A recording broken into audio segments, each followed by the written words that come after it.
is in the Catholic Church. But remember how we said that there was the Babylonian exile in 587, and then about 70 years later, King Cyrus freed them and let them return home to Jerusalem, and even gave them a little bit of money to help rebuild the temple and so forth. Well, the temple that was destroyed and rebuilt couldn't hold a candle. Pun intended, maybe. Couldn't hold a candle to Solomon's temple. And some of the old men who remember Solomon's temple before it was destroyed, upon seeing the new temple, they sat there and wept on how pathetic this new temple was. Little T tradition says that one of those men who wept was Simeon, right? And the Holy Spirit came upon him and told him, "You will not taste death until you see the true temple, the salvation of Israel." That puts a new perspective, I think, on Simeon's prayer. Now, Master, let me go in peace. Imagine the aches and pains in my 60s and my knees and whatnot. Imagine he would have been in his 300s, in his story. And now, okay, finally, now let me go home. Let me go home. I'm over 300 years old. I love the story. It's again, little T tradition that of the many of those that are in the church, but it's a great story.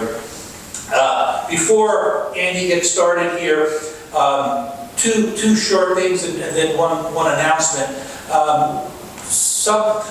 Last week, one of the things that didn't come up when we talked about the parts of the Mass where you get absolution. We talked about the penitential rite, where the Lord have mercy, part of the penitential rite, where Almighty God have mercy on us, forgive us our sins, bring us to everlasting life. That's an absolution of venial sin. Just before communion, Lord, I'm not worthy, but only say the word and I shall be healed. And that's an absolution of venial sin. Anybody remember the third time it happens between those two? No? The proclamation of the gospel. The proclamation of the gospel absolves the venial sins. It's one of those things that I really can't understand. There are certain things that are, the instruction says you are to say them sotto voce, in low voice or silently. One of the things that you say at the end of, that I say at the end of the proclamation of the gospel is, "By the words of the gospel may our sins be wiped away." But I'm not supposed to say that out loud for whatever strange reason. So that's yet another time that venial sin is absolved during the liturgy, is with the proclamation of the gospel. Okay? So just add that to your collection of trivia or whatever. You want to impress friends at cocktail parties and all that sort of thing. The other thing that came up, we had last week, we had our workshop on end of life in the hall at 1 o'clock, and something came up that we probably should have mentioned here, and that is the idea of redemptive suffering. Right? We didn't say anything about, I don't think we said anything about redemptive suffering. It links back to what St. Paul says, "I take joy in my suffering." He takes joy in his suffering. Why? Because I make up in my suffering what is lacking in the suffering of Christ for his body, the church.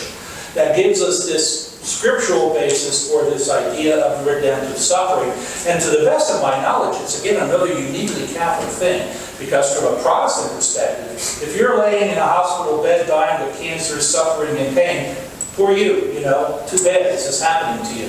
From a Catholic perspective, you're being given yet another opportunity to take that suffering, to take that pain and offer it up, as we say, to unite your suffering. I mean, you were baptized, so you died, and you were reborn in Christ. Now it's Christ living in you. You're able to take your suffering, unite it to his suffering for the sake of Christ's body, the church. What a wonderful idea. It takes the idea of suffering and makes it useful. It allows you to actually do something with that suffering. It's not just poor old you laying there moaning in pain. It has purpose. It has meaning if you intend to unite that suffering with the suffering of Christ. And as somebody said at the workshop, that not that I want to volunteer to be, to participate in redemptive suffering, but the bottom line is suffering comes our way at some point, and that's That's a very powerful way of paying the debt for sin, for your own or for someone else, by offering that suffering for the sake of the Christ's body, the church, as St. Paul said he took joy in doing. And then the third thing, real quick, is, we're getting to the point where I think, are you Madeleine? Hello, Madeleine, welcome. We have yet another new person. I don't know if Rachel's not here yet, or the other new family, but we're getting to the point maybe where we have more new people that are just coming in the last few weeks than we have people who have been here from the beginning. And that's fine, there's no problem with that, but I wonder if maybe we should do a few encore presentations of things, because so that they can hear it, because it's important stuff. And as a professor for over 40 years, I know repetition is a very, very good thing. You hear something a second time and you hear it differently, you hear it better, you hear it, you learn it better because of the repetition. So anyway, we're not ready maybe to start with that yet. Somebody should share with them what I just said so that they know. They have little ones. We're thinking of doing some encore presentations because we're having more and more people who are new than people who have been here from day one. So that's what we're discussing now. So we have today, Andy will speak about, we're talking about the sacraments. Andy will speak about marriage. I asked him if next week he could do theology of the body, because that sort of ties in so close to it's human sexuality. It's not just marriage, it's all of us, right? It's something that all of us are called to. And then we have to still do the sacrament of holy orders, and I think we will have completed the sacraments at that point. So maybe then we could start to look at some refresher material, going over stuff, think about if you have questions about some of the things we've said, that sort of thing. All right? So, Andy, it's all yours. Thank you. Speaking of suffering, we'll be talking about marriage this morning.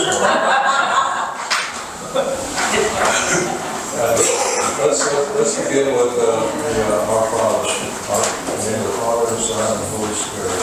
Our Father, who art in heaven, hallowed be thy name. Thy kingdom come, thy will be done, on earth as it is in heaven.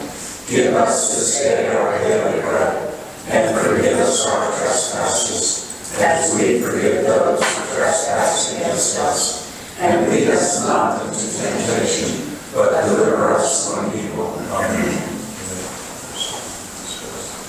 Now, when I started out doing research for this, I went to the dictionary, and I looked under marriage and monogamy, and I saw monogamy, and I tried to find a definition, and it said, see, bigamy. So then I flipped over to bigamy in the dictionary, and it said, see, monogamy.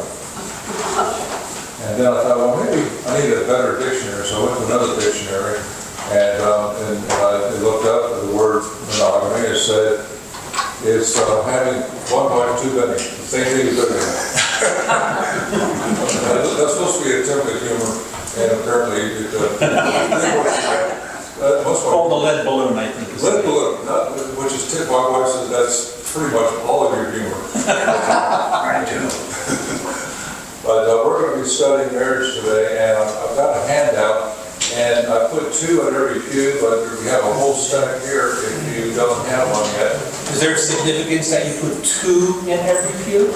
Yes, because we're male and female, and we're going naturally that way. The handout, I'm going to try to give you just a brief overview. I'm going to talk about how our modern culture sees marriage and some of the problems and issues with that and consequences.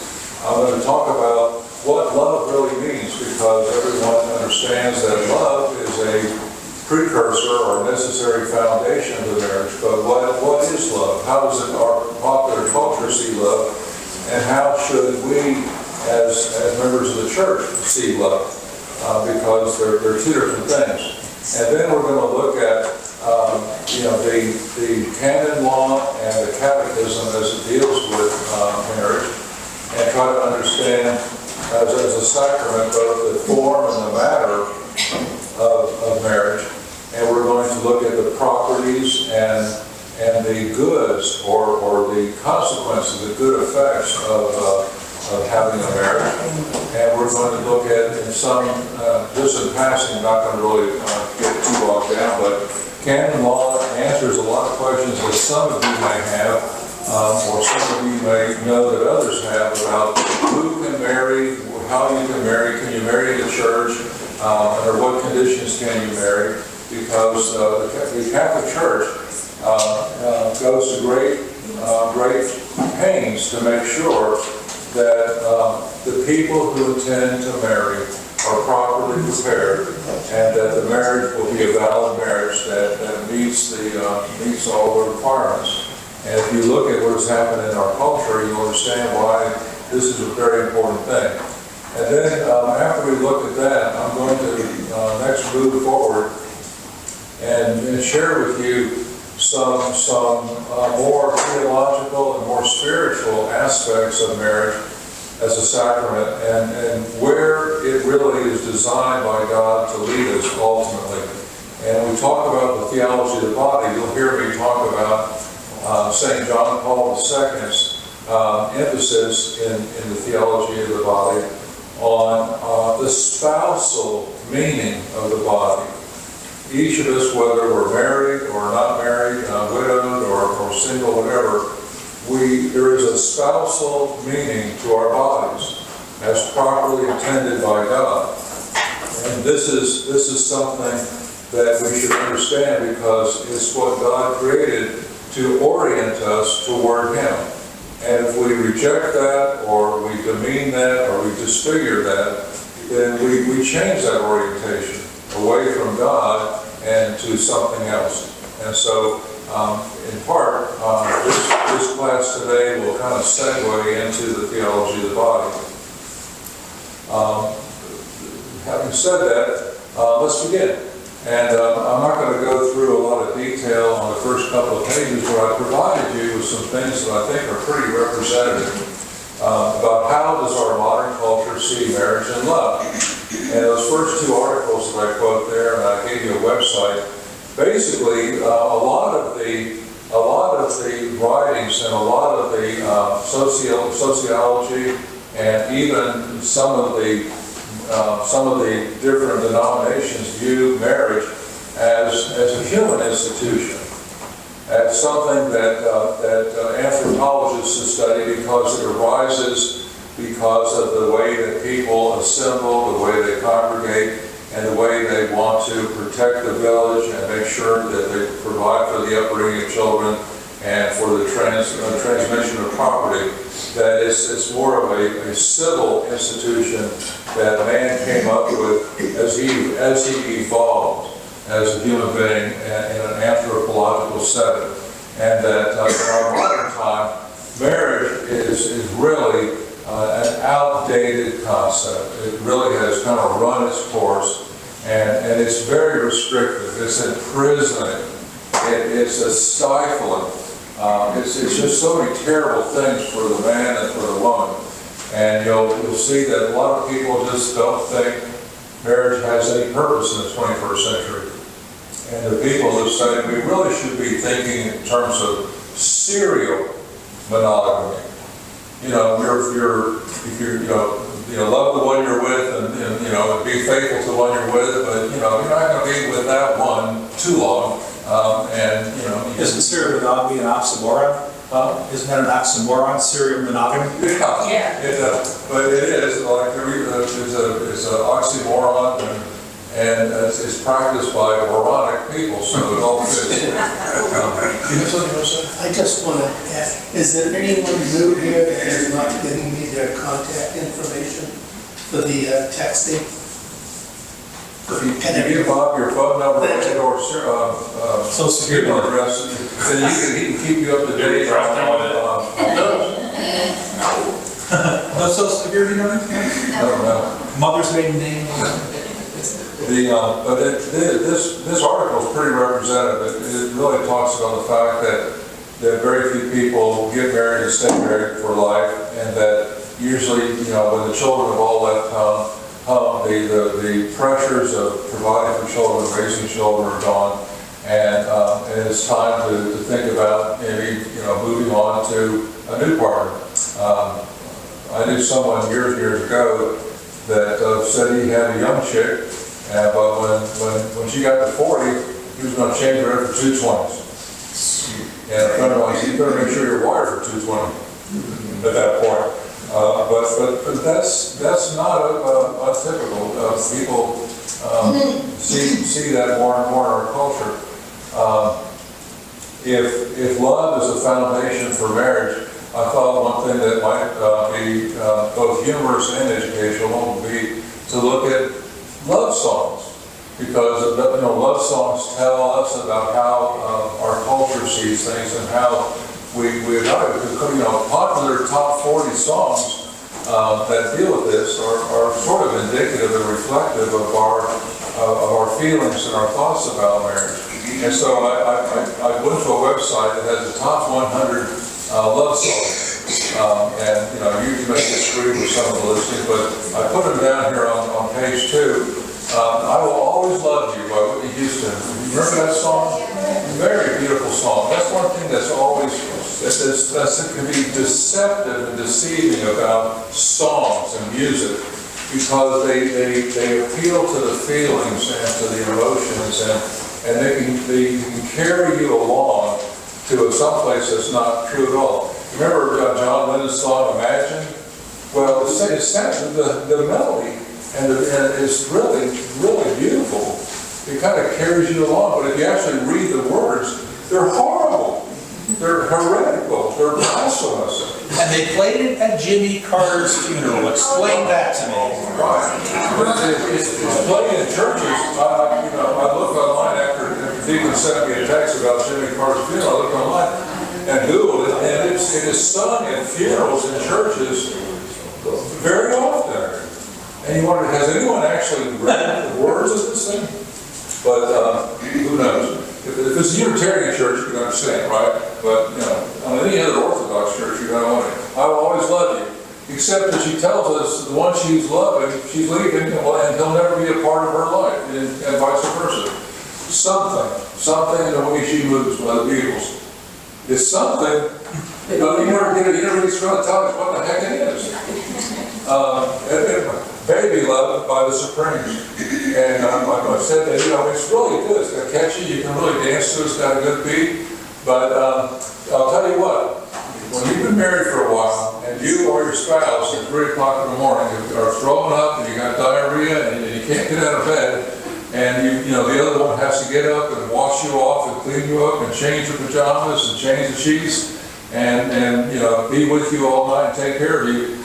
Baby love is not the first thing I'm thinking of. I'm not really thinking about that. I Want to Be Your Lover by Prince, never ever uttered by a man on a Friday night bar, right? Never. Sexual Healing by Marvin Gaye. I'm not sure what Marvin got into there, but maybe that speaks for itself. Fly Me to the Moon. And I say here that Deacon Henry, many of his homilies, takes us back to the Garden of Eden and shows us how the gospel passage is Christ's way of healing us and restoring what we had and pointing toward what we had in the beginning in the garden. But Deacon left out the part that you have to go through Cape Canaveral to get there again. Love Train by the OJs. Does anyone know what Love Train is? I don't know what a love train is, but the statistics tell us that 50% of the time, the love train derails and goes off the track. Let's Get Married. This gets closer, perhaps, to a Catholic concept of marriage, but you're still left wondering when you hear the song, how? Why? And what is the point? And what are the goods? And what are the consequences? Friday, I'm in love. Thank God it's Friday. We've all heard about that, but what about the other days of the week? And, so that's something that, that seems to be sort of ridiculous, but finally, with Selena, we have Bitty Bitty Bom Bom, and that explains everything. That finally answers all these other questions. Bitty Bitty Boom Boom. And so, I actually went online and played it, and it didn't really go into as much detail as the catechism did, to be honest with you.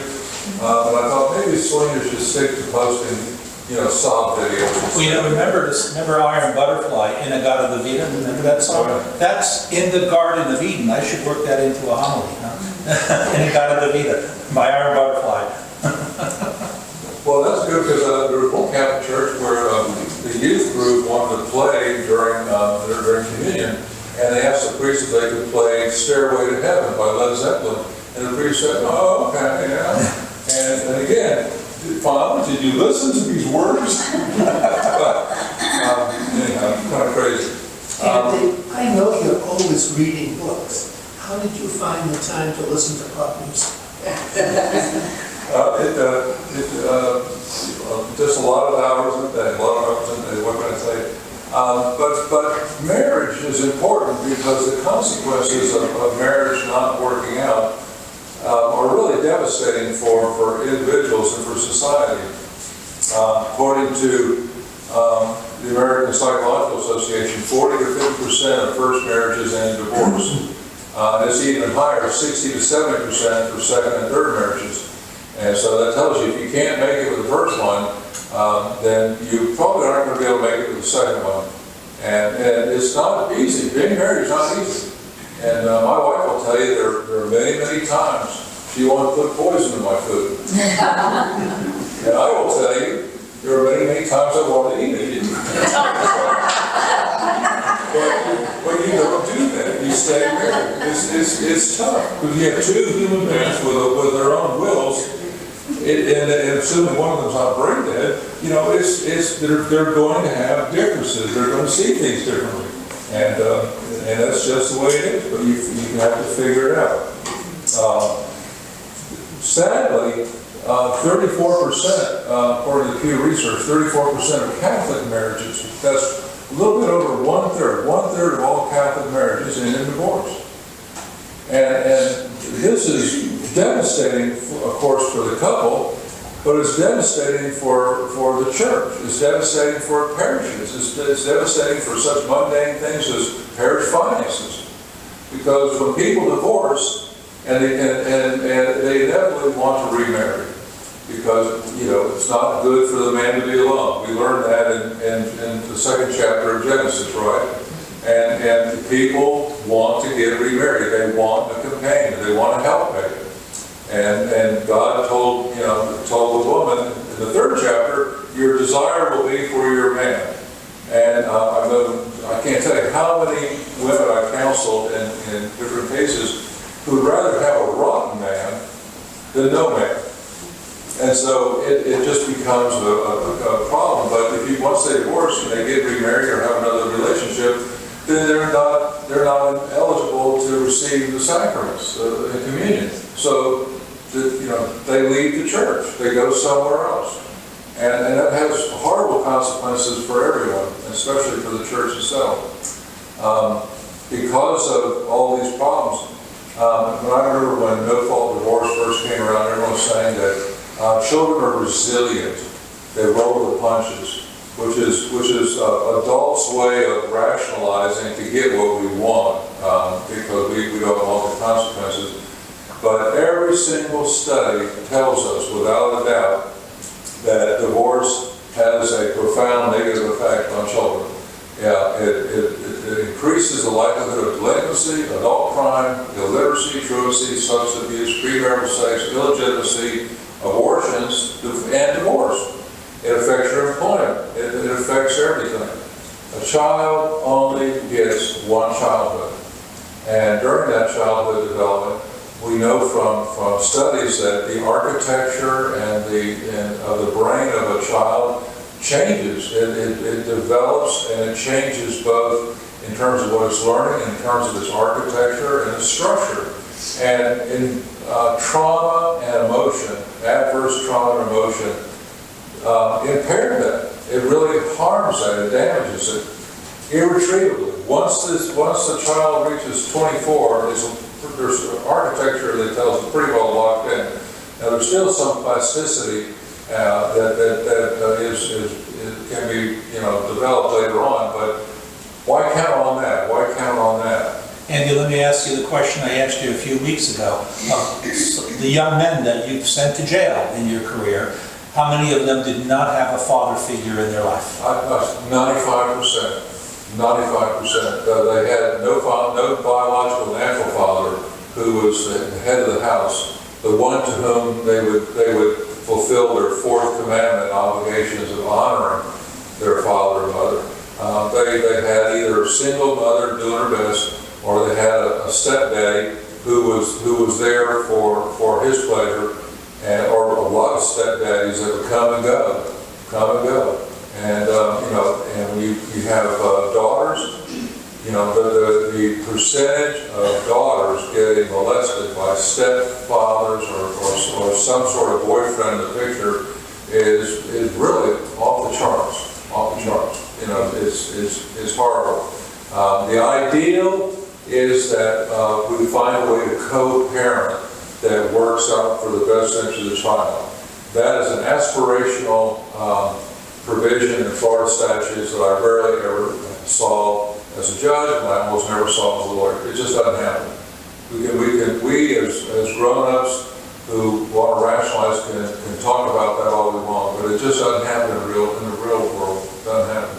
Be nice, but it doesn't. And so, there's obviously from a budgetary point of view, from a societal point of view, law enforcement, every metric possible that you can think of, it is in our collective best interest to encourage and form and preserve at all costs intact marriages.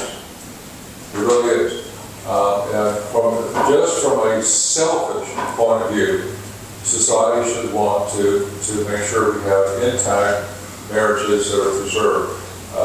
That's, and I'll talk about cases where that may not be possible, because it does happen. Even in Catholic marriages, and the Catholic Church, through the canon law, provides a provision, we'll see later, for separation.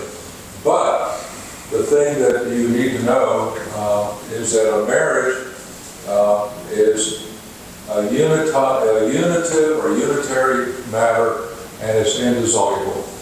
It's indissoluble. Well, what about, it's indissoluble. Now, a marriage may not have never been validly formed, and a decree of nullity may be appropriate, but a valid marriage is indissoluble. Never can be dissolved, period. Now, a woman who is confronted with violent domestic abuse may separate and get out of that environment. Absolutely, that's perfectly allowed under canon law. But divorce is not.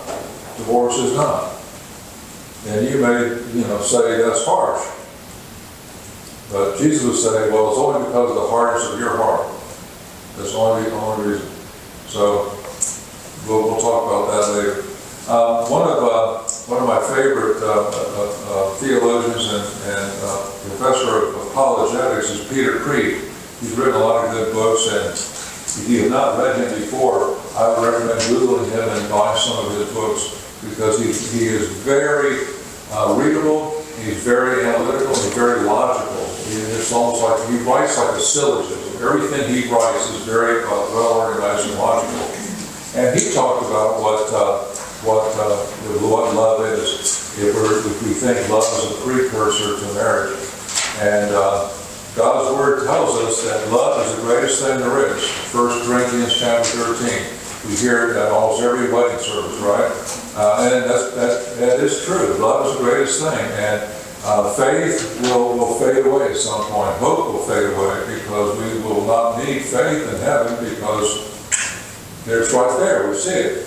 And we won't need to hope for anything in heaven, because it's all fulfilled. It's consummated. It's perfect. But love will be eternal. Love will never go away. And so it is truly the greatest thing there is. But love, what is love? And it's important to understand what love is not. In theology, we studied, when I gave that class on the Trinity, you may remember, I talked about the concept of remotion. And the scholastic philosophers like St. Thomas Aquinas use that, because we really can't tell what God is but we can get at it by saying what he's not. And, God is not matter, God is not this, God is not bound by time. And so what is love? What is not love? And love is not a feeling. It's not when your heart goes flutter, flutter when she comes in the room. It's not hormonal.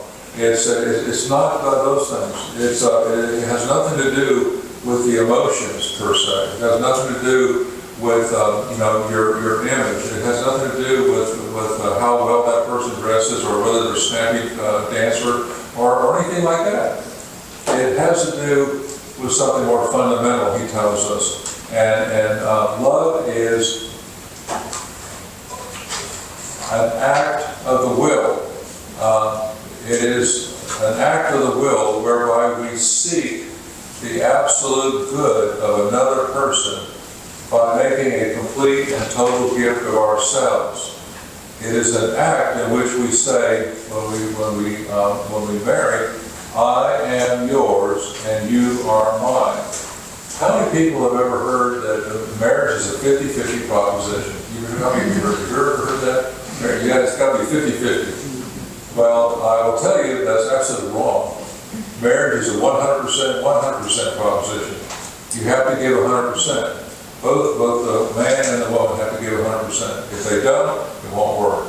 And the only way it can work, the only way you can make a complete and total gift of yourself, the only way you can truly say, I am yours and you are mine, because I'm a fallen, broken, sinful human being, is if Jesus Christ is at the very center of that marriage. If he is there at the center of that marriage, then those things are possible. But it's really hard for us to truly make a gift of ourselves, intending and willing for the absolute good of that other person. That is something that requires supernatural help, and it requires graces and gifts that Jesus is more than happy to pour out in great abundance for us. And he does that. He does that in the sacrament of marriage. That's why a civil marriage or a contract or a marriage license from the clerk of the court may satisfy the civil law, but you are forfeiting and giving up all of the graces that the Holy Spirit descends and rains down on you through that matrimonial service.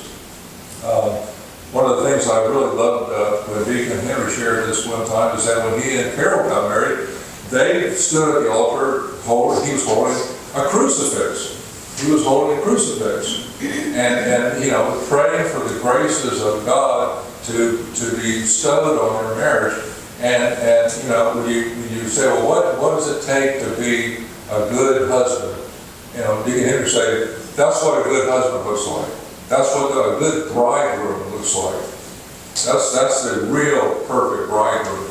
And that's what it takes to be married. It requires sacrificial love. It requires giving 100% to each other. And if you don't do that, if you're holding something back, then you really aren't realizing all of the good things that'll flow from a marriage. I remember a colleague of mine at UF, when she got married, her and her husband, for their honeymoon, they went to Rome. And they went with a group, and one of the churches where you have the Stations of the Cross painted by some super famous artist, whatever his name was. For some reason, the two of them were standing, they were intrigued by the station, Simon of Cyrene helps Jesus carry his cross.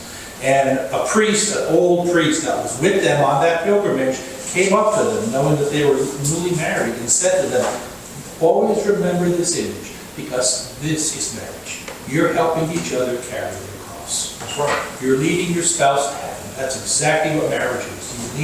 A husband leads his wife to heaven, the wife leads her husband to heaven. And in fact, one of I think most people's favorite gospel is the Gospel of John. And John starts out by John the Baptist recognizing and pointing out to John and to Andrew, behold the bridegroom of Christ. This is the bridegroom. And so he's identified right from the beginning as a bridegroom. And then following that, what happens? What does the bridegroom do after that? Right after that in John's Gospel, the bridegroom was in charge of providing the wine at the wedding, right? And so the bridegroom, Jesus Christ, goes to the wedding at Cana, and where they run out of wine, he takes 6, stone canisters, stone jars full of dead, lifeless water, and turns it into nourishing, life-fulfilling wine, joyful, life-nourishing wine. And so, that's what the bridegroom does, and he did that. And all throughout the gospel, it's a wedding, it's a marriage ceremony from start to finish. The part in John chapter 14, where he talks about, there are many places in my Father's house, I go to prepare a place for you, and if I do, I'll be back and I'll bring you that. Well, in Jewish custom at the time, it was, after the betrothal, which was considered a marriage, a wedding, which is what Mary and Joseph had, the bridegroom would go off and make a place, find a house, make a dwelling for them to live in, and come and bring his bride and take her there. That's what Jesus is going to do, what he said he's going to do in John 14. And then on the cross, St. Augustine compared to the wedding bed. To the wedding bed. It's a beautiful imagery all throughout John's Gospel, leading up to a complete, perfect wedding. And it's just amazing how John brings out those images. At the end of the day, heaven is for people who are willing to make a gift of themselves to God, of their whole being, and through Him, for the sake of others. In our modern culture, there are many people who cannot believe that anyone would ever wind up in hell. Has anyone ever been to a funeral where somebody got up there, the deacon, the priest, the pastor, or whoever, said, "This person is burning in hell"? There's no doubt about it. Everyone goes right to heaven. They're anointed as a saint as soon as they walk through the pearly gates, and that's it. And Of course, the clue is when the pallbearers have to use potholders to carry the casket. I don't know about you, but if I make a purgatory by the skin of my teeth, I'll go, wow, that was close. But not everyone goes to heaven, notwithstanding what Pope Francis may think. And Jesus told us, he told us that, very few people are going to make it to heaven. Again, the road is wide. It's a 5-lane, interstate highway with rest stops on the way to hell. It's real easy to get there. No traffic, no backups. But it's real narrow, the way to go to heaven. We think of hell as for bad people, and I guess so it is. But at its core, is for people who resolutely choose, up to the moment their soul separates from their body at death, through an act of their will, not to make a gift of themselves for the sake of the good of another. Paul tells us in Romans 5, 7, 8 that indeed only with difficulty does one die for a just person, though perhaps for a good person one might even find courage to die.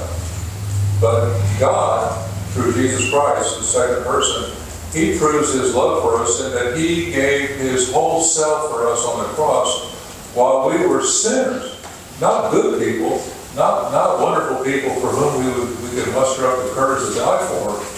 I mean, would you die for some reprobate, homeless, drug-addled bum? Jesus did it. But that's what heaven is about. And that's what hell is not about. It's about not making a gift.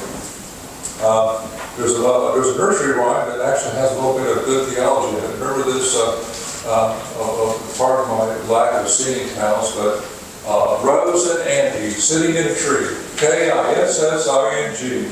First comes love, then comes marriage, then comes baby and the baby carriage.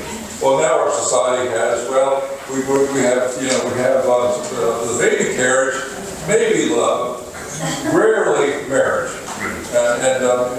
When they say that the statistics for divorce are getting better, they're only getting better, I can tell you, as a former judge, because I saw more paternity cases than I saw divorce cases. So, yeah, there's not as many divorce cases because not as many people are getting married. They're just, having one night stands and popping out kids and moving on. And it creates its own, problems. So, first comes love. What is love? Love is getting to know that person, getting to see them as a person, and seeing them in all circumstances. I've told people for years and years who were looking for a mate, I said, don't go to a bar.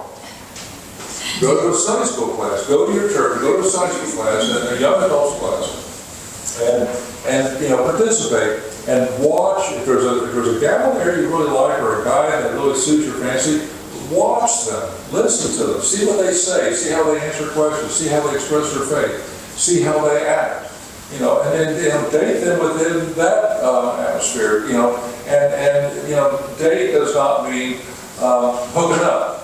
It means courtship. It means finding out about that person. And maybe you find out that they're really, really nice, but close to a cigar. They're not the ones. I mean, there's we treat dating so casually, at least many today do. There's a purpose to dating. Dating is to discern marriage, and if you're not ready to be married, you shouldn't be dating.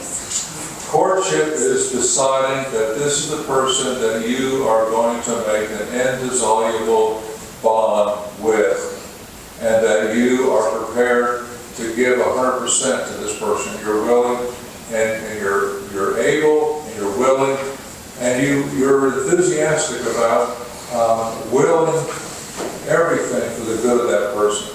Everything for the good of that person. And if you don't have that, then that's not the one. That's not the one. But that's what the courtship is all about. That's what marriage is all about. And when you disrupt that process, or you let hormones and lust, jump in the middle of the picture, then you're not going to have a good outcome. It's going to be bad. It just is. We humans rationalize, and we lie non-stop to each other. We lie non-stop to ourselves. There's a popular song that has one of the lines in it, will you still love me in the morning? Now what does that tell you? What does that say? They meet in the bar, they're raging hormones, testosterone and estrogen, and then throw in a really generous proportion of alcohol, and then you have a one-night stand. And then, the next morning when the guy sobers up, he's out of there.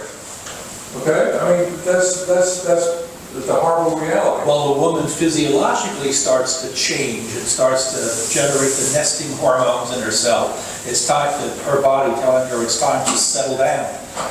That's why I wouldn't get so emotional at these things. I thought he loved me and he didn't, and he left me. That's their body, the way God made us. Fallen, sinful, broken men use words of love to get sex. And fallen, broken, sinful women give sex in the hope of receiving love in our culture today. But courtship and proper pre-canna preparation and proper counseling should teach us something that takes us well beyond that. My wife and I have been married this year will be 52 years. Or my wife likes to say, those are 52 Andy years.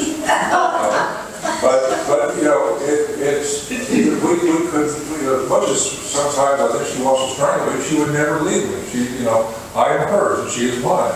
There's something about that relationship that is so tightly, you're so tightly woven into each other that you're just there for each other. And there are times when my wife will say, I don't like you at all. If you know me, she probably said that for good reason, but she said, I don't like you. I just don't like you. But she never stops loving me. She always has that 100%. And that's what marriage is. That's what marriage is. Because love is a choice. It's a That's choice. St. Gianna. Love is a choice. It's an act of the will.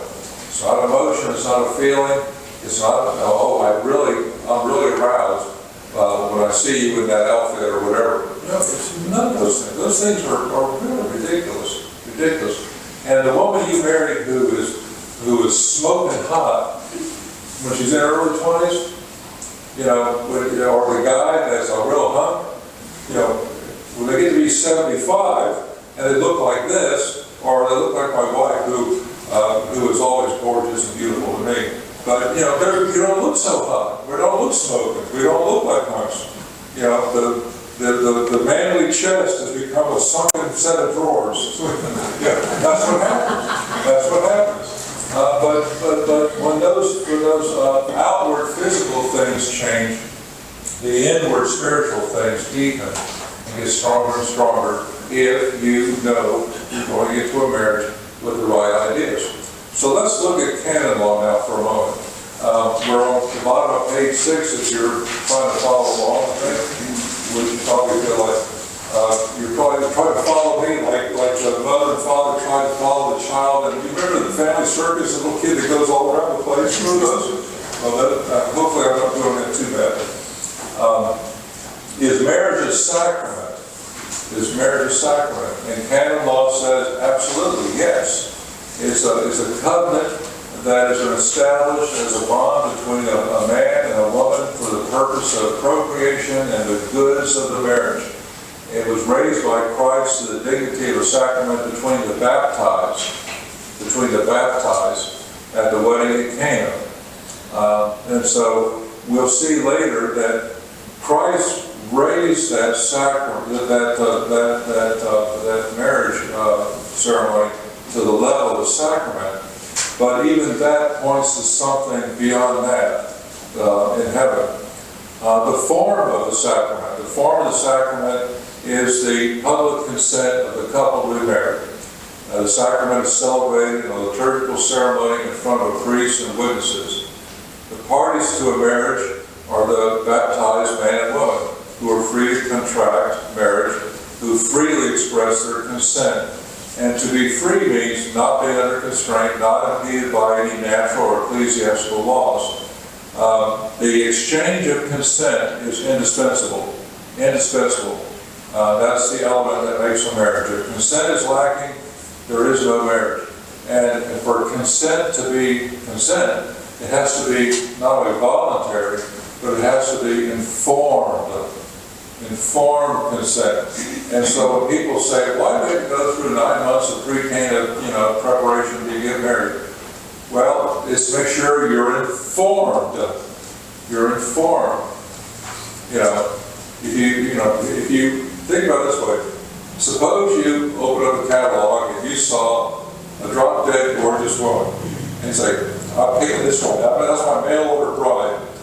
How well informed are you about that person? She may be gorgeous, but she may be a total shrew. And after 3 days of marriage, you're like, oh my Lord, please help me, deliver me from this. So you have to be informed, and so that's what that's all about. The church wants to make sure that when it consecrates and validates a marriage, that it is truly informed, is truly consensual, and is validly formed. So these things are really important. Why does the church insist on adherence to ecclesiastical liturgical forms? And that is, as I said, to make sure that the marriage is validly consecrated and formed, and that the people involved have actually given their I do. The church's canon law, ecclesiastical, and liturgical practices are there to protect and assure the I do of the service. It has to be free and responsible. And so that's why we have those. What is the nature of the public consent? It has to be in the presence of witnesses. It has to be there with a priest or a deacon for it to be valid. And so those are things that indicate why the form is very important. The form is vital, because with the form goes the matter. If you don't have both, you don't have the complete sacrament. I'll tell you a great story, or what I think is a great story. Right now, that begins, what else does? dating my wife at some point, we decided I proposed marriage to her, and she said, you know, that she accepted, which to this day I'm not sure what she was thinking when she said yes, but nevertheless, I'm grateful she did. But she told me before she met me, she was dating someone else, and it just didn't work out. The guy had a lot of troubles from his home, and he was an atheist, raised as a Catholic, but he became sort of an agnostic or atheist, and he was a real hippie. He was as far to the left as I am to the right. And so I said, you know, you went from one extreme to another, but unfortunately you got it right. And but when she told me she had heard from his sister, who was one of her girlfriends in high school, that he got married. And she thought, oh, well, that's nice for him. I'm happy to hear that. Well, here's what the marriage was. He and his girlfriend went out on some rocks on the coast of Maine. And they stood there holding hands. And her part of the ceremony was, I promise to make you pancakes on demand. I promise to make you pancakes on demand. Now, when we say that you got to have the right form, it's got to be a consensual, voluntary, free, I do. And you know, you say you're giving yourself to honor, cherish, and forsaking all other goods. You know, you're forsaking all other goods for this good. You know, I didn't hear that in the pancake part. Were they made from scratch though, or just out of a box? You know, if it was something she did with her own loving hands, maybe I could give it a pass, but you know, I couldn't want it in Bisquick or something like that. So, you know, that doesn't count. Bisquick doesn't count. Bisquick is not canonical. We got to make that clear. What persons are qualified? You know, a man has to be under the old canon law, has to have completed his 16th year of age. Woman has to be at least 14. And in a lot of ways, that's probably more realistic. I think Mary was 14 or so, or maybe 15 when she got betrothed and married to Joseph. And so, you know, there's a lot of wisdom behind that. But the Conference of Bishops can change that. You know, they change it country by country depending upon culture and customs. But it can't be less than 16 or 14. If one party is Catholic, the marriage of Catholics is governed, if only one party is Catholic, the marriage is governed not only by divine law, but also by canon law, without prejudice to the competence of a civil authority. The person cannot be bound by a prior marriage. If there's a prior marriage, even if it was consummated, even if it was not consummated, you have a marriage, never consummated, and you cannot then get married and say, well, we never consummated it. It has up to the church to say that was an invalid attempt at marriage. And so, yes, you can now get married, but you can't just say, well, you know, we got married, but, you know, I didn't, you know, we never went on a honeymoon, and I left the church and went my way, she went her way. You know, you can't then turn around and tell the priest, well, I know it's when you get married. Not yet, not quite. It has to be termination about that. Marriage between two persons, one of whom was baptized in the Catholic Church, and the other was not baptized at all, is not valid. You know, the other person has to be baptized. They have to be baptized. If you enter into a marriage with a person who, as a result of bringing about your spouse's death or the death of the other spouse, that's not valid. You can't say, well, you know, till death of us part. Well, my wife, she's departed. I saw that. I got rid of her, or I helped get rid of her husband. You know, Henry law even has a name for it, right? Conjugicide. Henry VIII thought that was a way to solve his problems. Madeleine did not agree. So, you know, that you can't do that. Can't do that. A marriage subject to a condition about the future cannot be contracted validly. If you say, well, I married her, but, you know, I thought that, you know, her daddy was rich as Midas, and, you know, he was had one foot on the banana peel, the other in the grave, and I thought we would get all this money. And it turns out he left it all to charity, the schnook. You know, I would never marry if I knew that. You know, so that you know, if you entered into marriage subject to a condition of the future, that may not be a valid marriage. It would require a decree of nullity. A marriage is invalid if because you entered into it because of force or grave fear. Which means, no shotgun marriage. You can't have shotgun wedding. So if I get married, I'm in the Catholic Church, and I'm not Catholic, they don't check to see if I'm baptized. And then I get married, and 40 years later, I found out they never checked. And I've been living in sin for 4 years, right? No, if you're not Catholic, before you could marry the Catholic party, you need dispensation from the tribunal to get married. It's called disparity of cult. So the information you have to provide, if you were baptized, is a certificate of baptism, or something that shows you were baptized. So probably that happened before I got married in the Catholic Church, because I wasn't Catholic at the time. And you need a dispensation to be married in the Catholic Church. So you have to fill out some paperwork and submit some forms so that they were able to verify the things you just said. Well, they were pretty thorough, but I mean, it's a long time ago, so I can confirm or deny. And then also, a marriage is not valid if it was entered into as a result of misrepresentation or fraud. And one of the things that I used to say, my in-laws discovered that I had a warped sense of humor. My father-in-law, when we got back from honeymoon, said, "I'm just really glad that you married my daughter, and I want to welcome you to our family, and I'm just so happy that you're her husband, and you married my daughter." And I said, "Well, she told me the rabbit died. That's why, And he was not happy.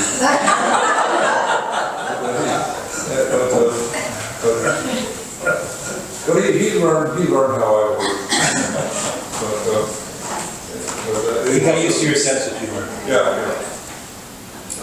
There are other canon laws that deal with marriage between a non-baptized person or marriage between a baptized person who's not a member of the Catholic faith. And where it can be solemnized, it has to be in a church. Sometimes you have a wedding in a Protestant church, but you have a Catholic priest there who is not only a witness and not only is part of that ceremony, but he's also the one that is bringing the parties together. The minister, who's the minister of a marriage? Who are the ministers? Who's the minister? It's actually a trick question. There's not a minister. There's two ministers, right? Who are the ministers? The bride and groom. The bride and groom. And what is the matter? We talked about the form. What is the matter? And it's the man and the woman, right? That's the matter of the sacrament. For Latin Rite Catholics. Yes, and then for Orthodox, they call it crowning, I think the term is, and you have for Orthodox, Eastern Orthodox. Eastern Catholics, too. Eastern Catholics. Eastern Catholics, you have a minister, a priest that's doing that. What are the essential properties of a marriage? And the essential properties are unity and indissolubility. But the two become one. And that is not a figure of speech. That is a spiritual reality. They become one body, one flesh in the conjugal act within the marriage. And their souls, they become one. They become one person. In the common law, from which we have inherited from England, anyone ever heard the expression tenancy by the entirety? You see it on deeds with married couples. There's joint tenants with right of survivorship. There's tenants in common, and that's a different way of owning property. But tenancy by the entirety is a unique form of ownership that only a husband and wife can possess. Only a husband and wife can have. And you know what it means? It means that if my wife and I have a deed that is set to our house that says Andy and Rose as tenants by the entirety. And that means I own 100% of that house, and she owns none of it. And at the same time, she owns 100% of it, and I own none of it. It's an entirety. It's an entirety, so that if I die first, there's no need to probate anything for that house because it was always entirely hers. It was always entirely hers. If she dies first, there's no need to probate because that property is always 100% entirely mine, unlike other forms of ownership. But what this concept of property law reveals or reflects is a theological concept. That is, that the man and the woman are one entire new thing. And this is reflective in its own way of the Trinity. This is the very first part of a marriage between a man and woman that begins to reflect the Trinity, because the man is the man, and the woman that you marry is the woman who came, sort of symbolically, from the side of Adam, and then that what is brand new between them that they share in unity and indissolubility is that state of being married. That state of being married. That's sort of reflective of the Holy Spirit. But those are the properties of a marriage, and those are the essential properties. What are the goods of a marriage? On page 13, if you're attempting in vain to follow me here, I have a little quote from Tobit. Who here has not read the book of Tobit in the Old Testament? It's okay to raise your hand and admit that you've never read it. I not read it till maybe 8 or 9 years ago. It's beautiful. It's a delightful little book. It's wonderful. And why Martin Luther said to cut that out of the Old Testament, I have no idea. I don't know. It's a beautiful book, and it's about different characters, but it's about the Archangel Raphael. And we only know the names of only 3 angels in the Bible. But Raphael comes to help Tobit and his father to settle everything, get things sorted out. And on the other side of this area, there's a woman who's had 7 husbands, but she's never consummated a marriage, because at the wedding night, some demon comes along and kills the husband. And it's just kind of frustrating. So Tobit comes along and says, this woman is the woman for me, I want to marry her. And her father's like, okay. And so, the wedding night, his wife said, where are you going? I'm going out to dig another grave, and I might as well get it over with. And so, but it doesn't happen, because Raphael explains to him how to handle that demon.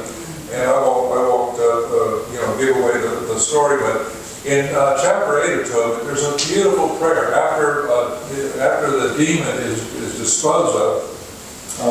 They're now ready to consummate the marriage, and unlike a lot of people nowadays who feel like, all right, we're in Niagara Falls, we got the heart-shaped pink bed, and we're just gonna jump upstairs, tear off our clothes, and rut like rabbits or something. They don't do that. When Sarah's parents left the bedroom and closed the door behind them, Tobiah rose from bed and said to his wife, my sister, and that phrase, my sister, if you read the Song of Songs, that will resonate with you, because that's what the Solomon figure says to his beloved. My sister, come, let us pray and beg our Lord to grant us mercy and protection. She got up and they started to pray and beg that they might be protected. He began with these words, blessed are you, O God of our ancestors. Blessed be your name forever and ever. Let the heavens and all of your creation bless you forever. You made Adam, and you made his wife Eve to be his helper and support. And from these two the human race has come. You said it is not good for the man to be alone. Let us make him a helper like himself. Now, not with lust, but with fidelity, I take this kinswoman as my wife. And a covenant made that person part of the family. A covenant of marriage, a covenant with God, makes you part of God's family. Send down your mercy on me and on her, and grant that we may grow old together. Bless us with children. they said, Amen, Amen, and then they went to bed for the night. This prayer has the two goods of matrimony, and that is children and the help and support that a man and a woman give each other. Life is tough. Life is cruel. It's really hard. There's deaths, there's tragedies, there's suffering, there's disease. There are joys to be sure. There's many wonderful things, but life can be really tough, and it's hard to go through life alone. You need a helpmate. You need a helpmate. You need someone to share things with. My wife and I look at it. We're doing our best to drag each other across the finish line into heaven. She does a bit more dragging than I do, but it's a way of overcoming. It's God's gift. He said in Genesis 3 that because of that sin, there would be these curses, there would be these problems. Our egos, our corrupt nature would cause problems, but we would still have each other. We would still have each other for comfort, for help, for assistance. There are times when one spouse can't do anything, can't take care of himself or herself, the other one does. They help each other. If you've ever watched, been there for the early bird special at a restaurant and seen elderly couples show up, it's touching. They're helping each other, holding each other. They're huddling together into the restaurant. And you may say, well, it's a shame that they're all sort of old and decrepit. And it is, but they're old and decrepit together. And they're helping each other. It's a beautiful thing. And they're able to bring each other closer and closer to God, closer and closer to salvation.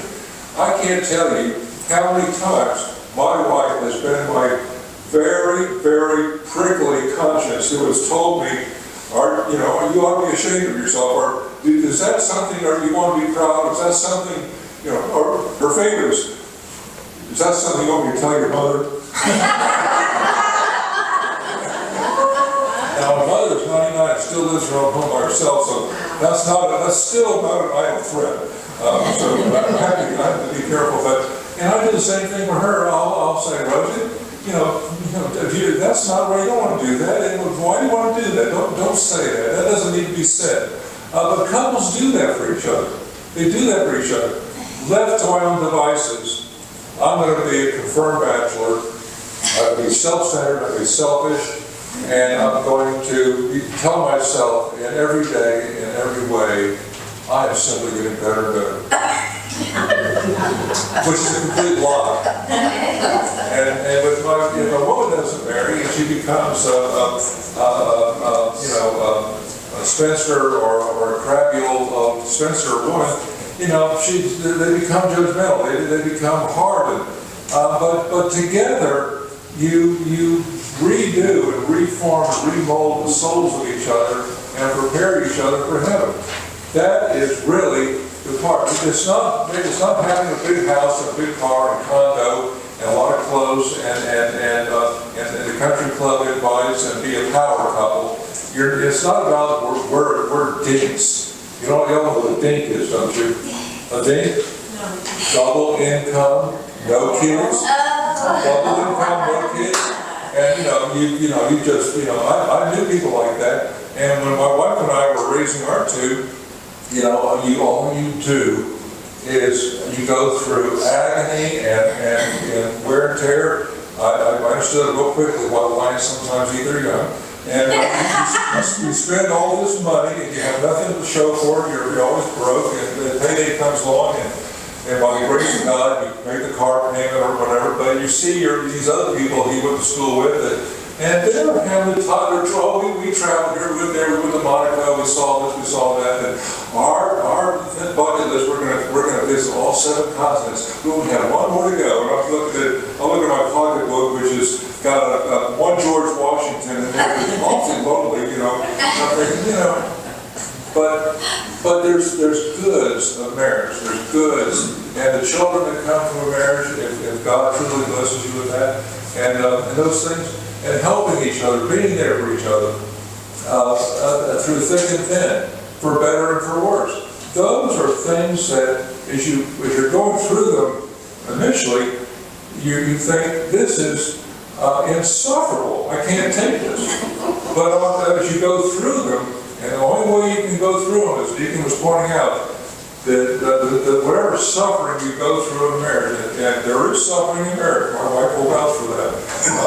But if you consecrate that to Jesus Christ, if you consecrate that suffering and lift that suffering up and give it up to God, then it becomes holy, then it becomes redemptive, it becomes restored, it becomes healing, it becomes building, it becomes nurturing. It builds up your soul and your spirit and your body. It's an incredible experience. It's like being on the most scary roller coaster ride you can imagine. And you're wondering how you're going to survive it. And after a few years you say, let's do it again. But it's just incredible. But those are the goods of marriage. The goods of marriage, children. And the Catechism and the Canon Law says, we're not just popping out children. We are given the privilege and the empowerment through the Holy Spirit to create new life in His image and likeness.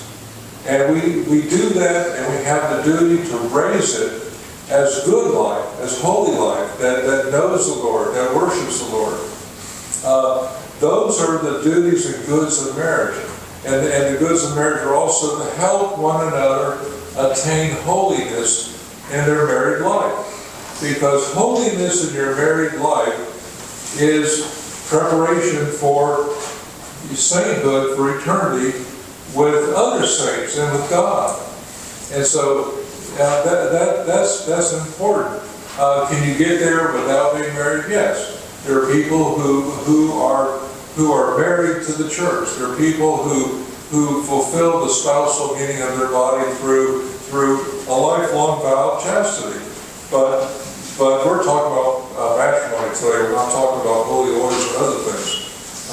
And always remember, Christ is the source of the grace and power you will need to survive, and for your wife not to put poison in your food.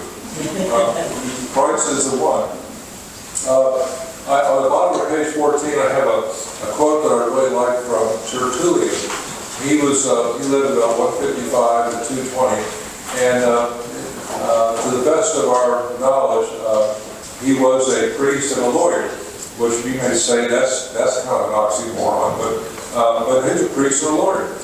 And he said, how can I ever express the happiness of a marriage joined by the church, strengthened by an offering, sealed by a blessing, announced by angels, and ratified by the Father?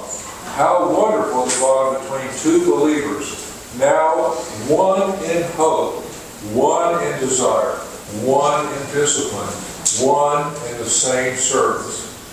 They are both children of one Father and servants of the same Master, undivided in spirit and flesh. Undivided in spirit and flesh. Truly two in one flesh. Where the flesh is one, one also is the spirit. And that really beautifully sums up the goods of holy matrimony. On page 15, subparagraph K, if you're trying to follow, may a Catholic marriage be dissolved? No. It may not. A marriage can never be dissolved by any human power and by any human cause, except death. And Jesus in Matthew 19 says, have you not read that from the beginning the Creator made them male and female, and said, for this reason a man shall leave his father and mother and be joined to his wife, and the two shall become one flesh. So they are no longer two, but one flesh. Jesus said that, and Jesus is God, and it's got to be true. And it's got to be mandatory upon us. Therefore, what God has joined together, no human being must separate. And so, we humans always like to say, yeah, but. We always like to add a yeah, but. And I checked, I read to the very end of the 19th chapter of Matthew, Jesus did not say yeah, but. He said, that's it. That's it. So. I have a question for you. If a couple comes together, like for instance, your wife's first boyfriend, the pancake marriage, there really isn't a lot of sacramental Jesus moments, in my opinion, with that type of exchange of, I'll make you pancakes. Let's say you have one of those marriages, it dissolves, wasn't even valid in the first place, could you not marry someone under, let's say, other circumstances in the future as a beautiful Catholic marriage at that point? A valid marriage cannot be dissolved. From an ontological point of view, from the point of view of being and essence and those properties, it simply cannot be dissolved. Now, if it was not valid in the first Let's place... say if you're talking about pancakes, is that valid? No. No, it's not. So, No, because there's nothing in there where you're freely and willingly giving your consent to unity and indissolubility. You're not saying that you're forsaking all others. You're not saying that it's indissoluble. You're not saying it's forever. You're just making a contingent, short-term commitment.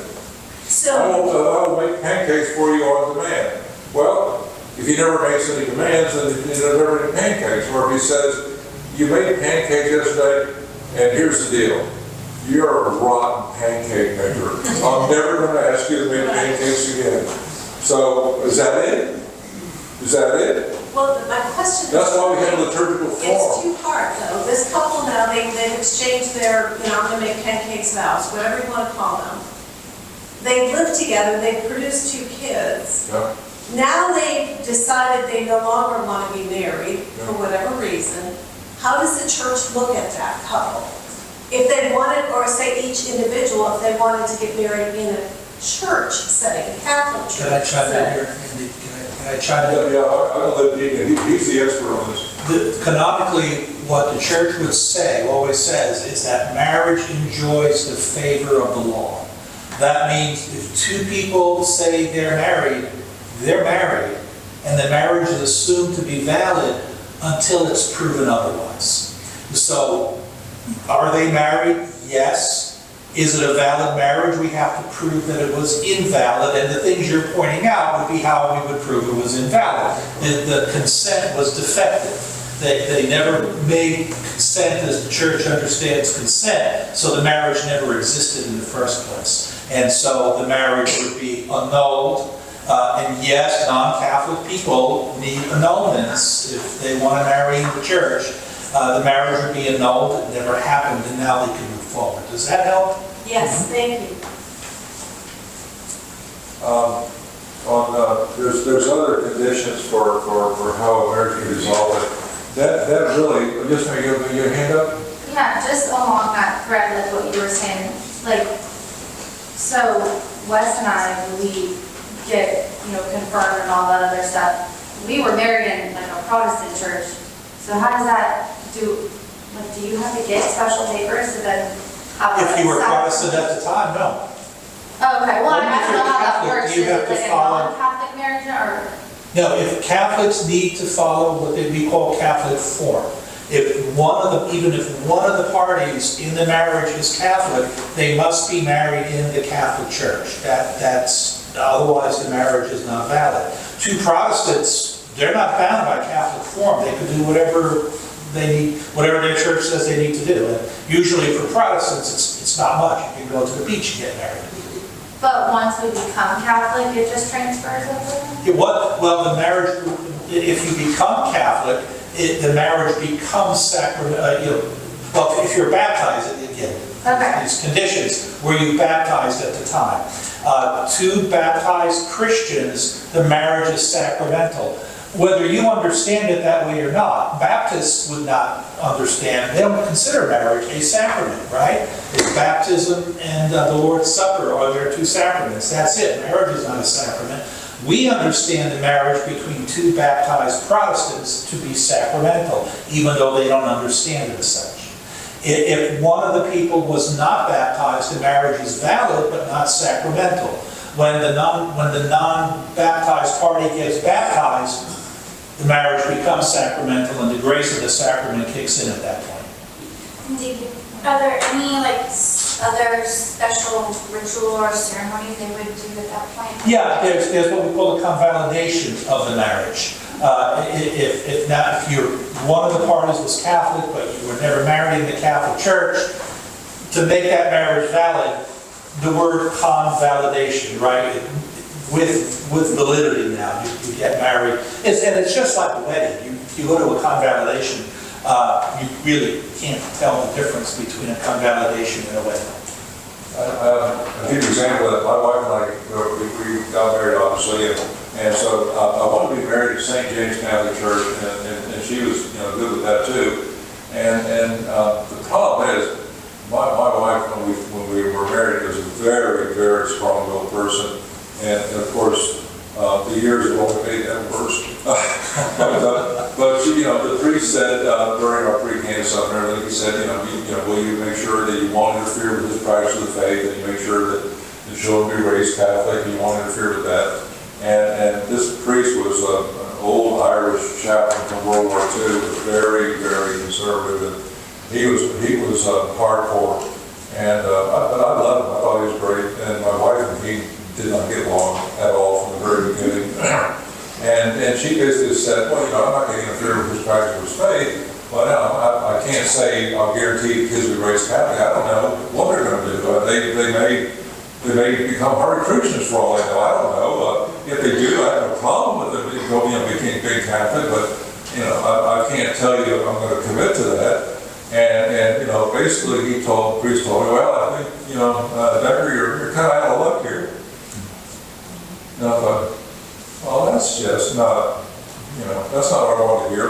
So, I thought, well, he was going to be the priest who was going to marry us at St. James Catholic Church. And we wound up getting married in her church, with the Methodist Church. And the wedding itself was a whole other thing.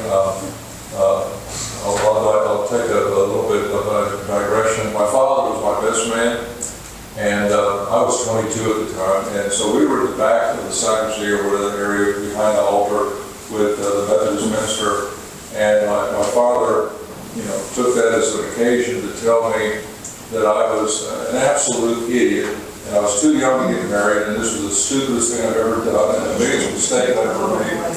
And that I should just, he said, here's my keys, my car's right out the back door here, take the car, and just go on home, I'll meet you there. And I looked over at the minister, and the blood was draining from his face. And I said, Dad, I'm getting married today. I am getting married today, that's it. And he said, oh my God, that's so stupid. You worried about this kind of thing? How the hell is this bastard? Just give my keys to, that's what he said. And the poor minister's like, so I said, Dad, I'm getting married today, and I'm marrying this woman, and that's it. And he said, this is the dumbest thing you've ever done. You're too young and stupid to get married. Well, he was right about that part. But I got married, and everything worked out.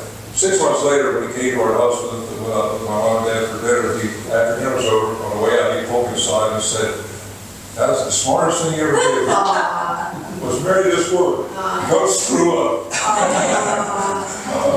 But anyhow, I didn't get married in the Catholic Church, and so after I got back from my honeymoon, we went to the Amish country. We stayed with the Amish, and we watched their dairy farms and everything, and which to this day disgusts my son. That we didn't go to some destination thing that was exotic. When we told him we went to the Amish country, he said, that figures. Anyhow, when I got back, I went to the church, and the priest greeted me as I was coming to the sidewalk.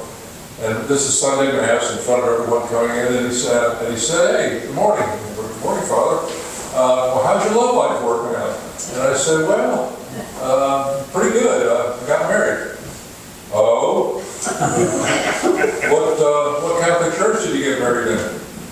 Well, it was not a Catholic church, it was a Methodist church. Oh! And what was the name of the priest that was there to validate that, and it was there to make sure it was done in the proper form?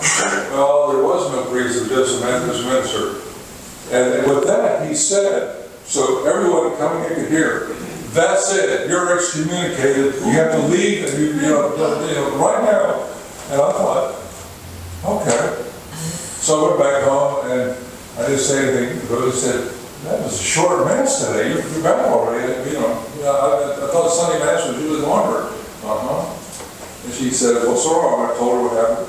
And she wanted to get in the car and go up to the church and chew that guy out. And I said, probably not a good idea, don't do that.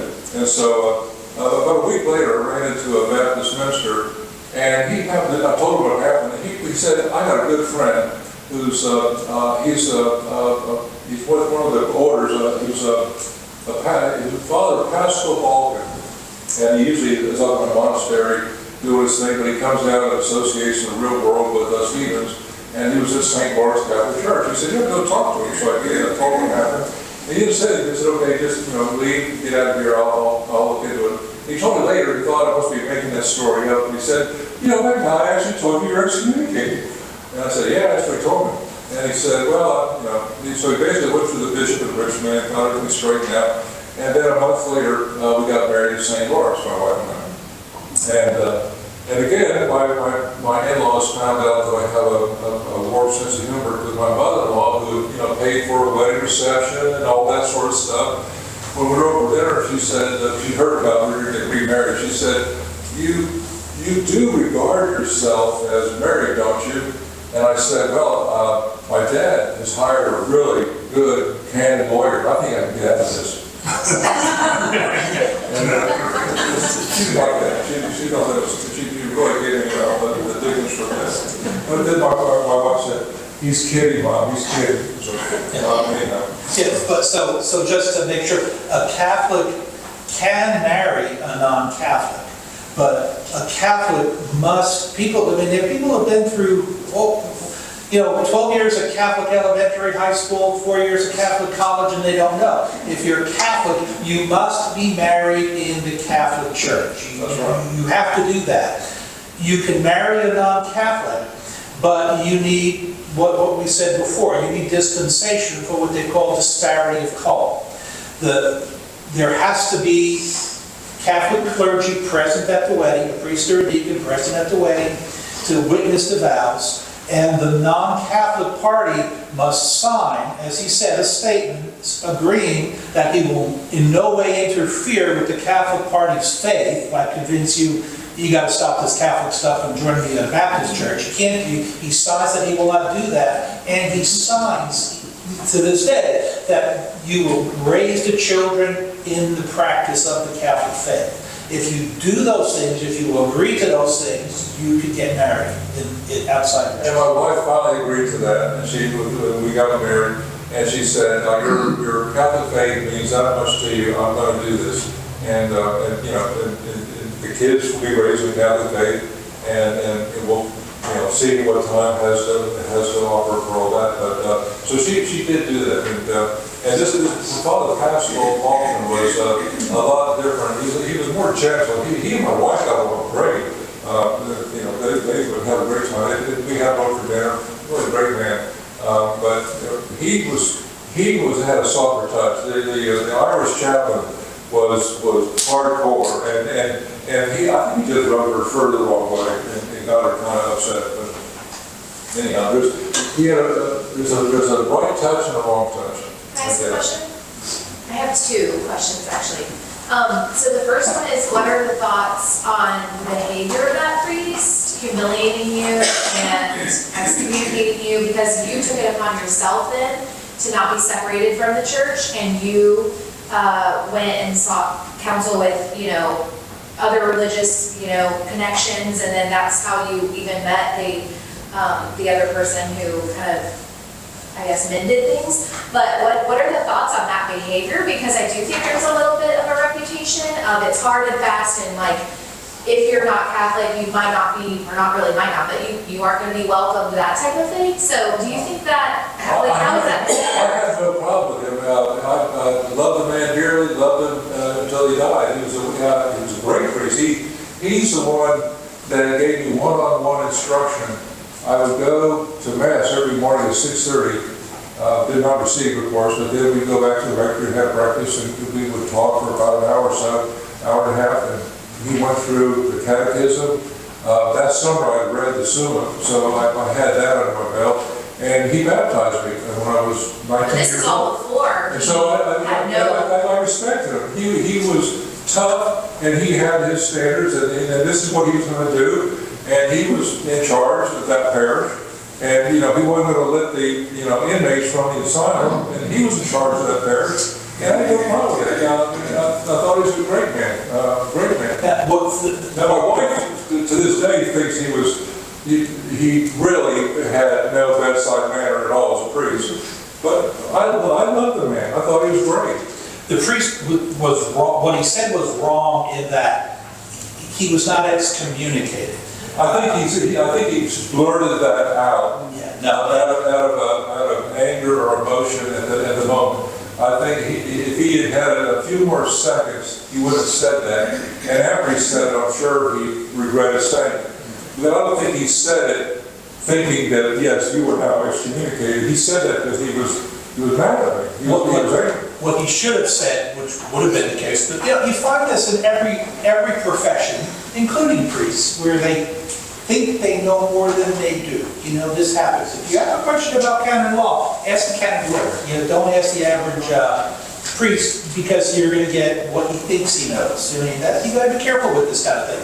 What he should have said is that now you are no longer a Catholic in good standing, because you violated form.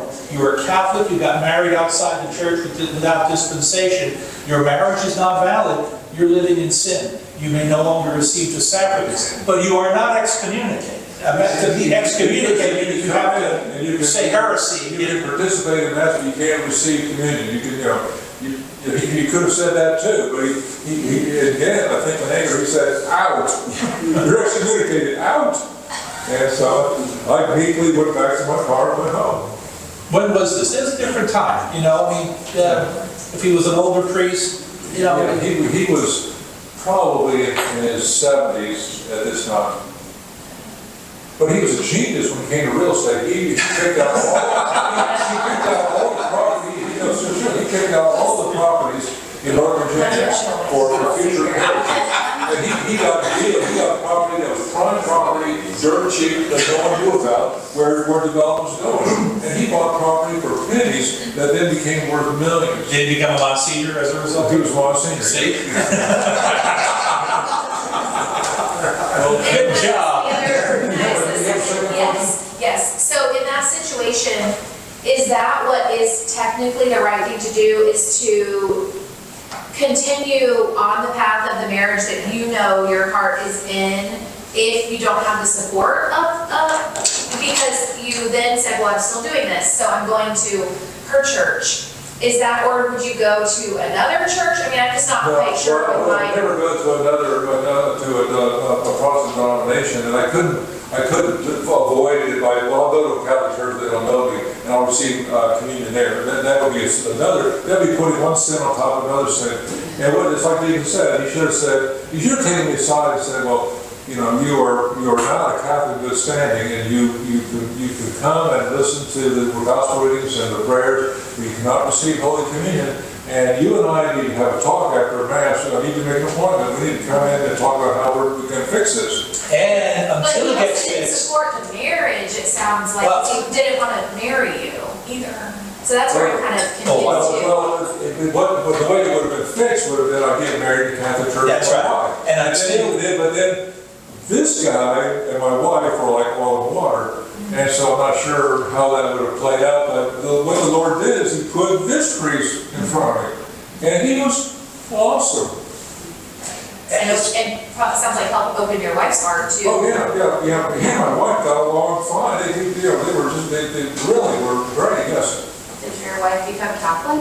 I don't know. She went from, I'm working on that, I'm bringing her from, she was a Methodist, and now she's an Episcopalian, which is kind of like, it's not Getting closer. Yeah, how many years did it it's take? got the bells and smells, but it's not canonical, it doesn't have the apostolic succession, and they cannot confess and really consecrate the elements to make the body and blood, soul, and divinity of Jesus Christ. But she's more and more sort of feeling estranged from her Episcopal church, and she loves being with the group in St. Madeleine here, where we go out there and do things and so forth. She really feels closer to the people here at St. Madeleine that are part of the little group we do things with outside the church than anyone in her Episcopal church.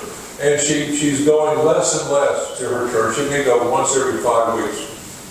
So, And the one thing, here's the thing.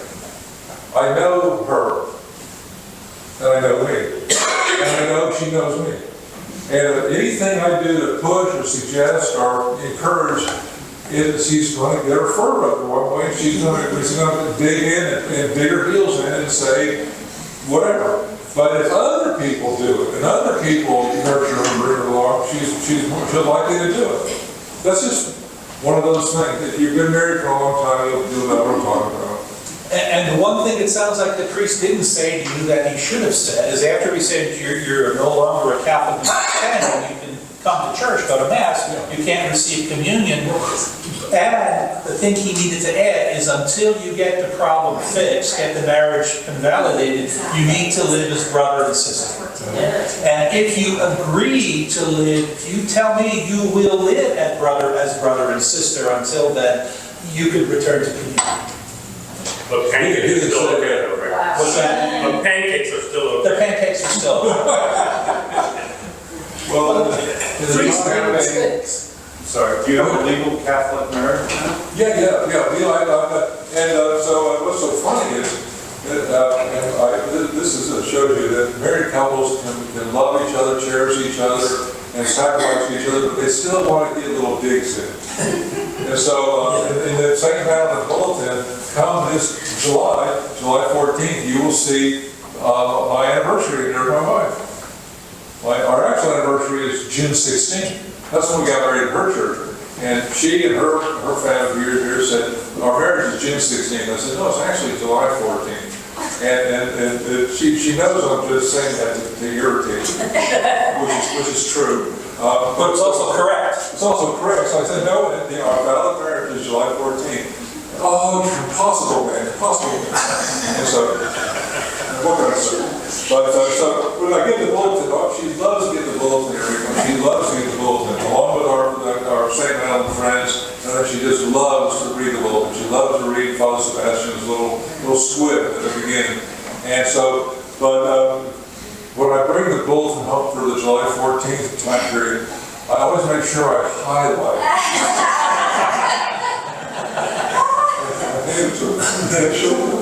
She'll go, what is wrong with you? And then I say, where do I start? But it's. Did that answer your question? So okay.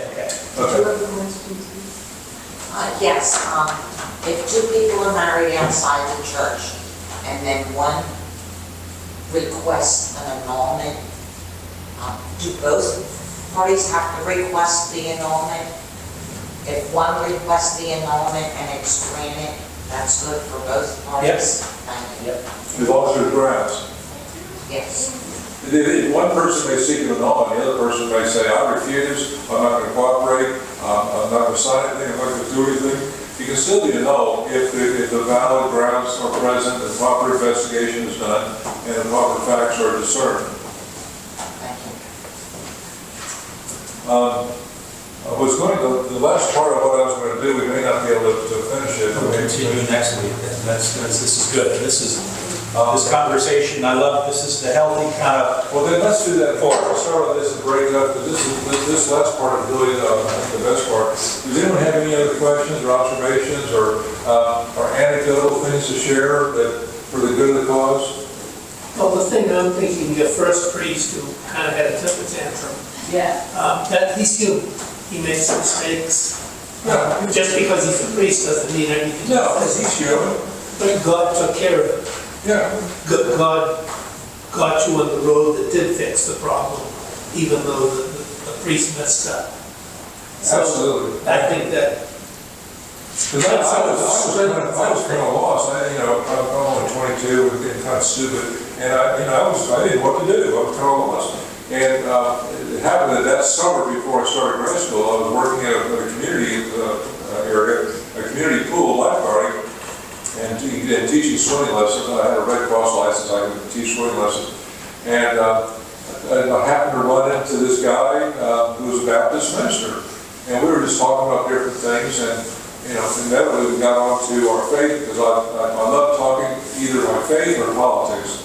I love either one. So we were talking faith, and I found out he was a Baptist minister, and I shared a lot of things about the Catholic faith, and he said, that's interesting. That's really great. So we had a good time, and then I happened to tell about my experience with that priest, and all that. He said, you need to talk to this priest, Father Pastor Paul, because there was some sort of a ministerial alliance or association where the different people get together one day a week and have breakfast and pray and talk about things and everything. So he said, this guy is awesome. You talk to him.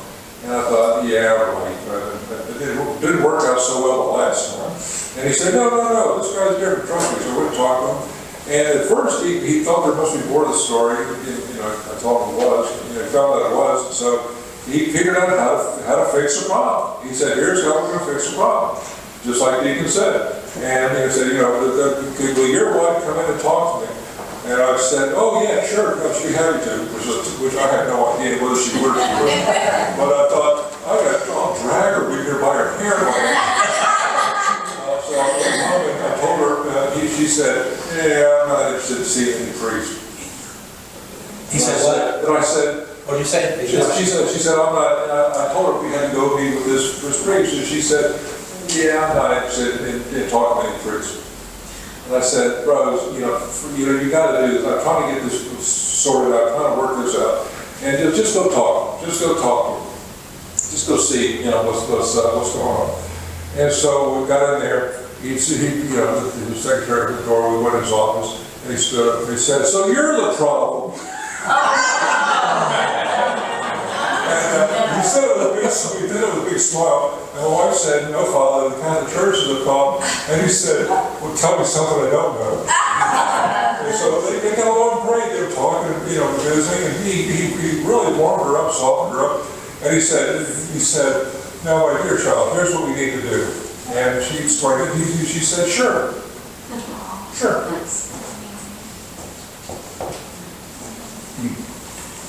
Most anything is fixable. I mean, it's amazing how many unbelievable situations exist among people in this world. But we can fix almost anything if you work with us, so keep that in mind.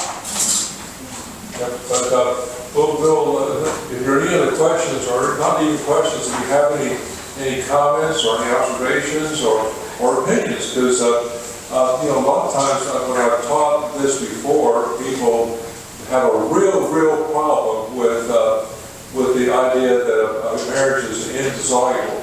They say, what if, you're just no longer in love? You don't have the same feelings for your husband or for your wife that you once had. And I always say, well, that's very common.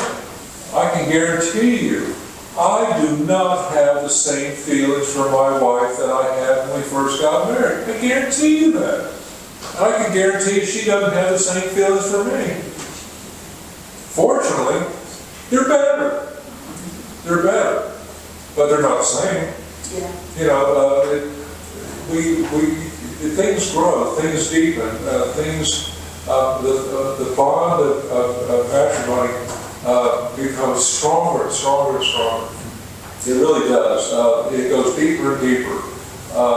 There are so many ways that she's a better wife and I'm a better husband and we're a better couple than we were when we first got married. I mean, it's just no comparison.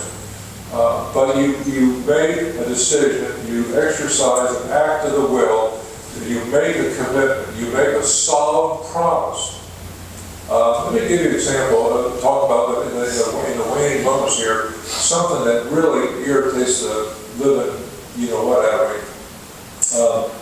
No fault divorce. No fault divorce. And I have to criticize priests, bishops, ministers, pastors, you know, you name it, who were basically AWOL during that whole time period when this was being debated and enacted. I don't know what in the world they were thinking or where they were, but it's almost like, hey, you know, whatever, we don't care. But when people talk about no fault divorce, it's because, well, we're just no longer in love, or, well, you know, would you want a woman to stay in a marriage where there's domestic violence? And I can tell you, number one, that only 6% of marriages, divorces cite domestic violence as a reason. Number two, under the civil law, domestic violence is always a cause for divorce. And number three, when women list the causes or reasons why they file for divorce, and more women initiate divorce than men, by the way, domestic violence is number 16 on the list. Number 16 on the list. So that's not why we have to have no fault divorce. It's not because men are going to get battered and beaten around senseless that they don't have a way out. That's just not true. For other reasons. Think of no fault divorce from this point of view.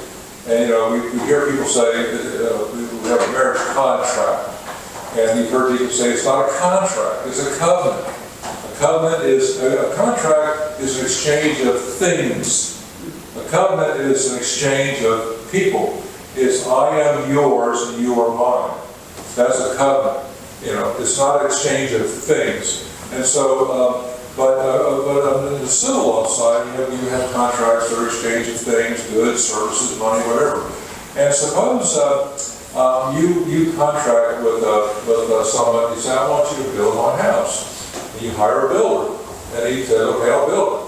And then he goes and gets a subcontractor who's going to come on the appointed day when all of the rebar and everything is done and all the footers in place. He's going to pour the concrete for the foundation. And it's critical that be done on that day because there are other things in sequence that have to be done. And let's suppose the builder has a contract with the sub to do that. And then the day comes and the contractor says, hey, where are you? I decided I'm not going to do it. You're not going to do it? Well, you all know the answer. The next thing the contractor would say, I'm going to sue you. But if it was we have no fault, we say, well, you don't want to do it, there's no fault. You know, there's no fault contract. You know, well, that's what you want to do. It's up to you. Because there's no fault divorce. It doesn't take two, just one. If one says I'm done, that's it. When I was a judge, I can't tell you how many times someone would show up and say, well, I don't agree, I don't want this divorce. And I go, I'm sorry, under the law, it doesn't matter. If one of you says, I'm out, I'm heading for the exit, that's it. That's it. Now, suppose we apply that to other areas, like I mentioned. Now, how do you think that would work? How do you think society would work if people could unilaterally say they're not going to fulfill their commitments or promises? They're not going to do what they said they're going to do. How do you think this society would work or function? It wouldn't. We wouldn't need lawyers. We wouldn't need lawyers at all because people there's never any consequence. Okay, but you know, so why do we think that a no-fault divorce situation? Why do we think a no-fault divorce situation that society, and families, and children are just going to walk along just fine and dandy? You know, even if there's divorce. Why do we think that? On the civil side, we say it's a disaster. It's chaos. You can't have any commercial dealings. You can't depend on anything. You can't get anything done. Or suppose the concrete guy shows up. He's got a big truck that's turning, keeping that stuff wet, keeping it moving. And the builder says, nah, I've decided I'm going to use somebody else. You signed the contract. I know, but I'm telling you, that contract, I'm saying no. I'm canceling the contract unilaterally. And I can do that under law because there's no fault. What am I supposed to do with a truck turning with all this concrete? You know, it's about an hour and a half back to the plant. It's all gonna lock up in there. Well, that's the way it goes, I'm sorry, that's your problem. I mean, how do you think anything would work? How do you think families would function? People would function, children, society, institutions, anything? How do you think that it wouldn't? It wouldn't. And so going back to the very first page, you have increased delinquency, felonies, illiteracy, illegitimacy, substance abuse, the whole litany. And that's what we have in our society today. It is literally unraveling. But we are really good at sugarcoating, rationalizing, lying, and putting a Band-Aid on things. We are just world-class rationalizers. We can lie and come up with reasons for things and justify things like no one else. And but think about that. Think about that for a second. How things would work. We had no-fault contracts, no-fault civil law. Because if you think no-fault divorce is something we've got to have, then why don't apply to everything? Why don't we have it everything? If marriage is just a contract, well, a contract's like any other contract. Why can't any other contract be no-fault? Well, I can tell you, banks and commercial enterprises and companies and homeowners and anyone you want to name would not put up with that for 2 seconds. What people say is, oh, no-fault? Did I hear you right, no-fault? And they pull out their Smith & Wesson and say, well, there's going to be a consequence if you don't hoard that country right now. And one way or another, we will have, if we don't have courtroom justice, we'll have frontier justice. And you would. People are not going to put up with that. But when it comes to the most holy and sacred sacrament, a sacrament that, keep in mind, will there be holy orders in heaven? No. Will there be the right of reconciliation in heaven? No. There won't be right of reconciliation in hell either. It won't do good. How about baptism? Will we have baptisms in heaven? No. Will we have confirmation? Will people need to get confirmed in heaven? No. How about the Eucharist? How will we receive the source and summit of our faith in heaven? No, we got the real deal. We got Jesus Christ. Okay? So there's only one sacrament that will last forever and ever. And it was raised to the level of a sacrament of Cana, and it'll be raised to something beyond, it'll blow our minds in heaven. And that's what we'll talk about next week. But that's not a contract. It's not a no-fault thing. John, in one of his letters, I think it's the first or second letter, John says, how can you say you love the Lord but you hate your brother? How can you love the Lord that you can't see and hate your brother? Say you love your brother, you can't see. You can't say that. And so if you're going to be married, how can you say that you're willing to be bound in love and marriage to has a spousal relationship, and you say, I'm ready to go to the wedding feast of the Lamb in Revelation, but I don't believe in marriage here. I don't think there's marriage is permanent here. How can you say it's not permanent here, but it's permanent in heaven? You can see your spouse here. You can see these things here. We have concrete things. We have visible outward signs of invisible, spiritual gifts. But we accept that. But we don't accept that to be permanent here. We accept that it will be permanent in heaven. And God says, I don't think that's the way it works, ever. You got this all wrong. And so you've got to think about that. You've got to think about it. Is it hard to be married forever? Yes. Do we have hard hearts? Yes. That's why Moses said, this is not right, but you people are just a pill to deal with, so I'm going to let you do this so you get off my case, and maybe, the alternative is, if there's no divorce, maybe some of you rotten, evil people will kill your wives. And we don't want that. And we don't want you, sneaking around and having multiple adulterous relationships. Everywhere in the Bible you have a polygamous relationship, you have trouble with a capital T, right? You look at all the stuff David got into. Solomon went from a man after God's own heart who asked for the blessing of wisdom, and he did some of the most unwise things possible. I mean, all the wives and concubines. 700. 700. I it was a glutton for punishment. Yeah, it isn't. But, you know, you just. Poser, he'd have been dead. Huh? He's a poser, he'd have been dead. I mean, Genghis Khan, any of them, they're all liars. But, you know, we have to understand, we can't rationalize. If we have a problem with something, look inside and see if it's hardness of heart. And if it is, there's a way to deal with that.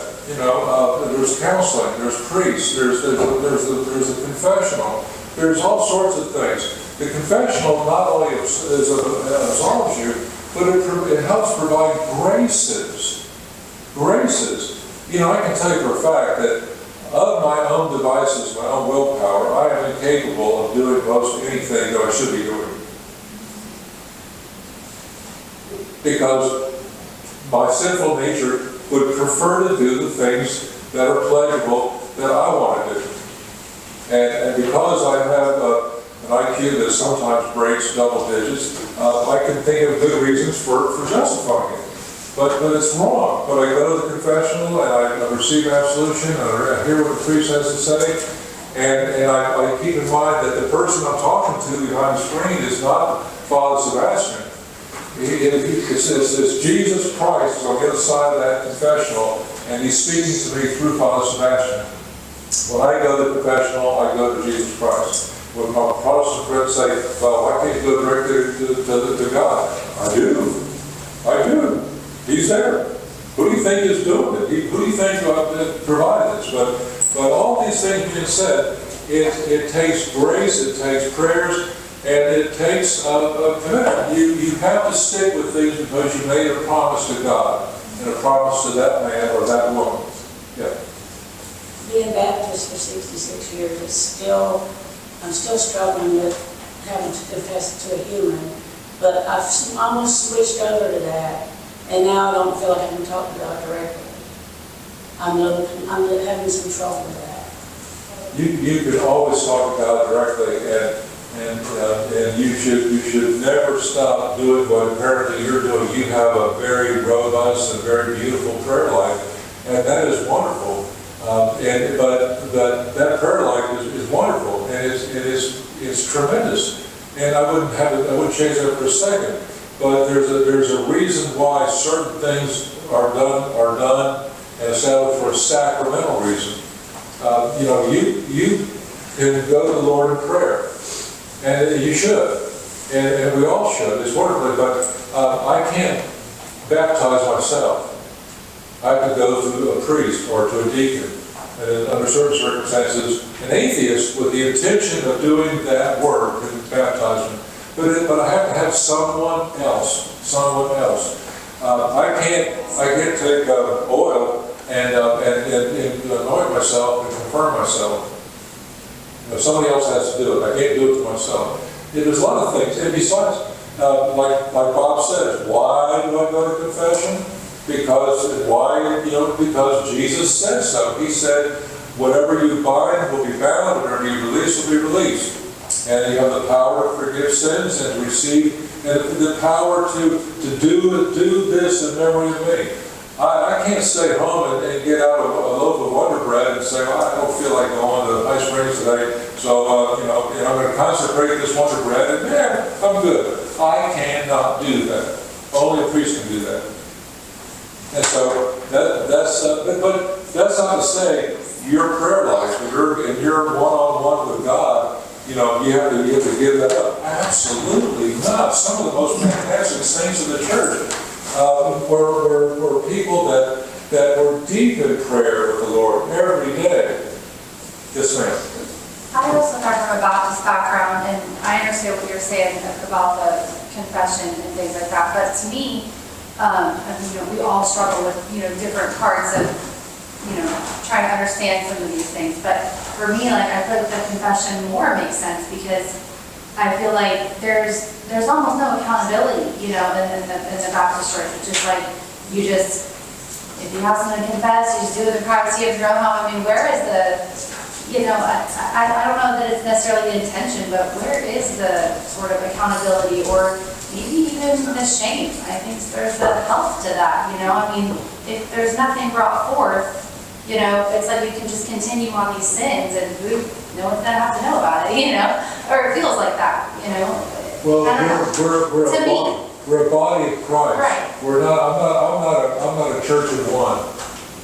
I'm part of a body. Right. And there are many parts, and one of Paul's letters talks about, I think it was last Sunday or so, maybe the Sunday before, the different parts of the body all have an honor and dignity. And you know, there's not only just an absolution part, there's also an accountability part. I can, left my own devices, I can probably excuse most anything I've done.